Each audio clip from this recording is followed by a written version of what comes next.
Timnas Indonesia tergabung dalam grup yang terbilang berat di kualifikasi Piala Dunia 2026.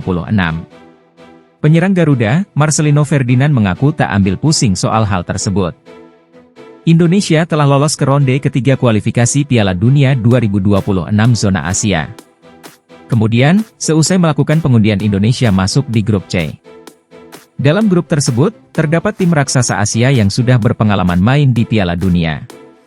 Tim-tim tersebut yakni Arab Saudi, Jepang, Australia, Bahrain, dan Cina.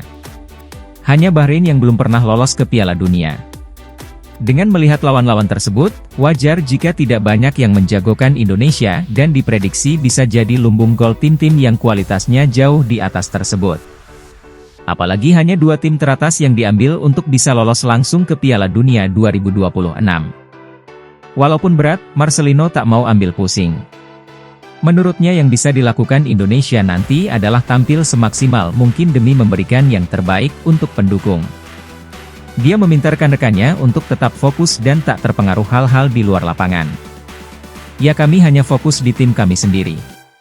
Kami tidak usah terlalu melihat lawan-lawan yang besar atau bagaimana, ujar Marcelino.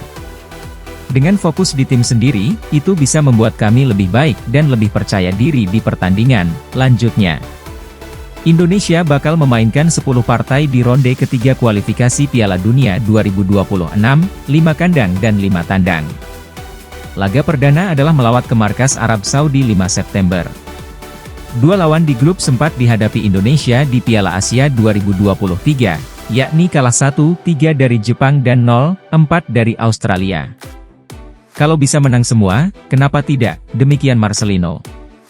Timnas Indonesia mendapat pujian dari legenda Timnas Australia, Tim Cahill. Rupanya, Cahill menaruh perhatian lebih terhadap performa skuad Garuda belakangan ini. Tim Cahill datang ke Indonesia untuk mengunjungi Dewa United Sports Center, Tangerang. Di sela-sela kunjungan, ex-gelandang Everton itu memberikan penilaiannya terhadap perkembangan sepak bola Indonesia. Saya pikir ini baru berusia 1 tahun dan klub ini baru 3 atau 4 tahun di kompetisi dan finish kelima musim lalu, ujar Tim Cahill di YouTube Dewa United FC. Hal yang menyenangkan adalah melihat kinerja tinggi. Anda memiliki asrama untuk anak-anak muda, lapangan, di mana mereka makan, ruang pelatih, fisioterapi. Di sini ada stadion basket besar ketika saya tur kemarin, tetapi juga lapangan sepak bola dan fasilitasnya, kolam renang, semuanya kelas 1, jelas Tim Cahill. Saya pikir itu yang paling penting dalam diskusi yang saya lakukan dengan sepak bola dan pemerintah Indonesia, adalah selera untuk sepak bola di sini, tutur Tim Cahill. Akademi-akademi, dan juga bagaimana Timnas Indonesia U23 yang tampil baik di Piala Asia U23 2024. Harapan yang diberikan kepada anak-anak laki-laki dan perempuan muda Indonesia, imbuh Tim Cahill. Tim Cahill juga tahu bahwa Timnas Indonesia diperkuat banyak pemain keturunan kelahiran Belanda, yang menjalani naturalisasi karena mempunyai darah Indonesia. Tetapi pada saat yang sama baiknya dengan Timnas Indonesia. Banyak pemain yang bermain di Belanda dengan darah Indonesia yang sekarang bermain untuk Timnas, ucap Tim Cahill. Selain itu, Tim Cahill juga sedikit mengikuti BRI Liga 1 yang diikuti oleh 18 peserta dan penerapan 8 pemain asing. Saya pikir dengan kompetisi juga, dengan memiliki 18 tim dengan 8 pemain asing. Jadi, ya, saya telah banyak mempelajari negara ini, sepak bola, ucap Tim Cahill. Tetapi ketika Anda memiliki klub seperti ini yang akan berkembang lebih banyak, membantu mereka untuk benar-benar mempercepat pertumbuhan itu, terang Tim Cahill. Saya memiliki hubungan yang baik di sini. Jadi menyenangkan membangun hubungan ini dengan Presiden Dewa United, Ardian Satyanegara dan klub sepak bola lain di Indonesia dan membantu mereka tumbuh secara internasional dan global, ungkap pengoleksi 104 caps dan 49 gol plus 5 assist untuk Australia itu.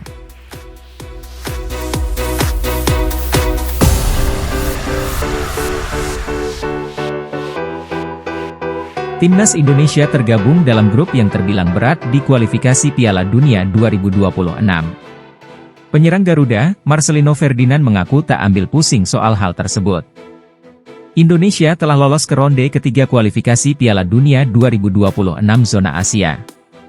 Kemudian, seusai melakukan pengundian, Indonesia masuk di grup C. Dalam grup tersebut, Terdapat tim raksasa Asia yang sudah berpengalaman main di Piala Dunia. Tim-tim tersebut yakni Arab Saudi, Jepang, Australia, Bahrain, dan Cina. Hanya Bahrain yang belum pernah lolos ke Piala Dunia. Dengan melihat lawan-lawan tersebut, wajar jika tidak banyak yang menjagokan Indonesia dan diprediksi bisa jadi lumbung gol tim-tim yang kualitasnya jauh di atas tersebut. Apalagi hanya 2 tim teratas yang diambil untuk bisa lolos langsung ke Piala Dunia 2026. Walaupun berat, Marcelino tak mau ambil pusing. Menurutnya yang bisa dilakukan Indonesia nanti adalah tampil semaksimal mungkin demi memberikan yang terbaik untuk pendukung. Dia meminta rekan-rekannya untuk tetap fokus dan tak terpengaruh hal-hal di luar lapangan. Ya, kami hanya fokus di tim kami sendiri. Kami tidak usah terlalu melihat lawan-lawan yang besar atau bagaimana, ujar Marcelino. Dengan fokus di tim sendiri, itu bisa membuat kami lebih baik dan lebih percaya diri di pertandingan, lanjutnya.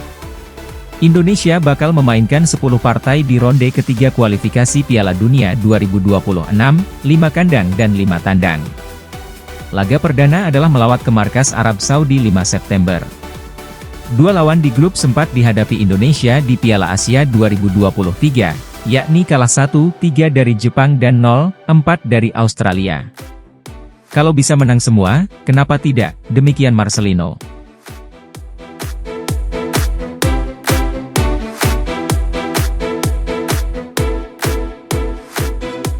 Shin Tae-yong tampaknya bisa merasa full senyum setelah anak didiknya, Red, Nova Arianto, mampu membuat Vietnam tetap terlihat mediocre di mata timnas Indonesia.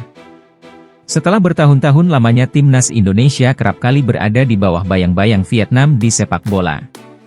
Kini situasi tampaknya sudah berbalik di mana timnas Indonesia secara perlahan keluar dari bayang-bayang Vietnam. Timnas Indonesia terlihat sudah tidak lagi kesulitan mengalahkan Vietnam di berbagai level usia turnamen sepak bola. Rasa inferior yang sempat dimiliki timnas Indonesia kini justru berubah menjadi superior ketika bertemu Vietnam.